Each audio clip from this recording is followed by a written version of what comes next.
Rose with today's Tuesday Teaching Tip. Today's tip is part 1 in a series of introduction to Reader's Workshop lessons that I'll be sharing with you over the next several weeks. Alright, so we're going to get started on today's lesson. Reader's Workshop is similar to Writer's Workshop in that it's a series of mini lessons. You're helping your student uncover, discover ways that good readers find to increase comprehension, increase independent reading skills, and so you're a facilitator in the learning of how to become a better reader.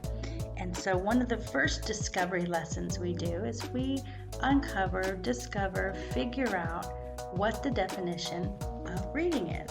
And so I pose this question, and with Reader's Workshop, I put our learning on note cards and I put it up on a board with painter's tape instead of keeping it in a notebook. You can keep it in a notebook, but I like these skills up on the wall so that when my students are reading independently or in a small group, they're able to help themselves with some of the lessons that we post on the wall.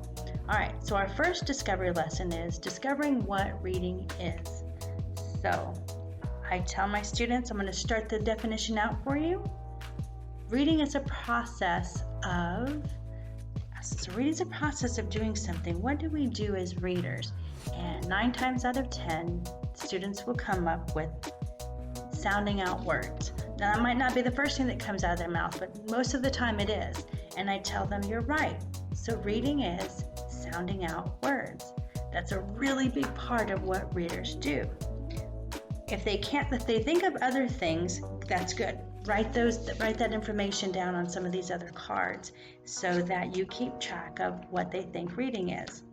And then this, so far, when you said sounding out words, leads into our first lesson for today.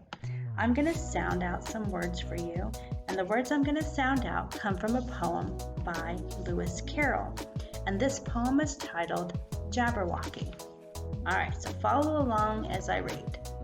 'Twas brilling, and the slithy toves did gyre and gimble in the wabe.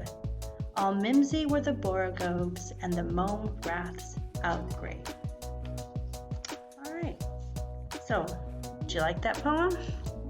I ask my students that, and I get blank stares or I get kind of concerned looks on their faces. So let me read that poem to you again. So I'll read it a second time. Sometimes I even read it a third time. And I tell my students to tell me about the poem. Did you like it? Did you not like it?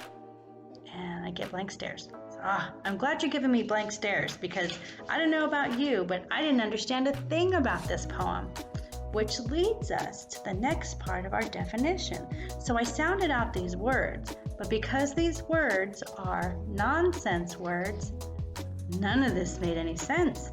So the second part of our definition, reading is sounding out words, but it also has to be making sense of what you're reading. And so hopefully they'll come up with that and you direct them and help them come up with something similar to this.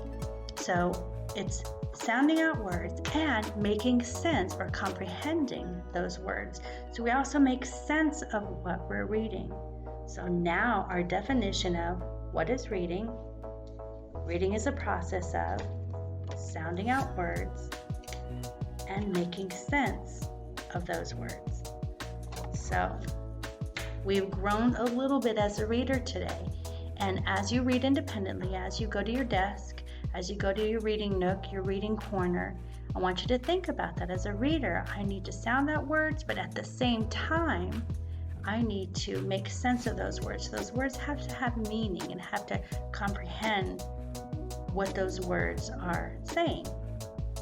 All right, so we're going to continue to revise our definition through our mini lessons in Reader's Workshop. Now, the lessons that we learn we're not going to revise our definition every time, but every once in a while, we're going to look back at our definition and we'll revise it, we'll tweak it, we'll change it to fit what we've learned as readers.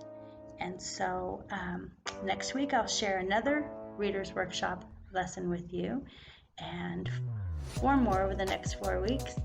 And so we're going to grow together as readers. And like with Writer's Workshop, these mini lessons are intended to do a little bit of learning each day, and we grow and grow and grow as writers. So by the end of the year, we have this huge toolbox in which to use to learn what good readers do. All right, until then, I will see you. Happy reading.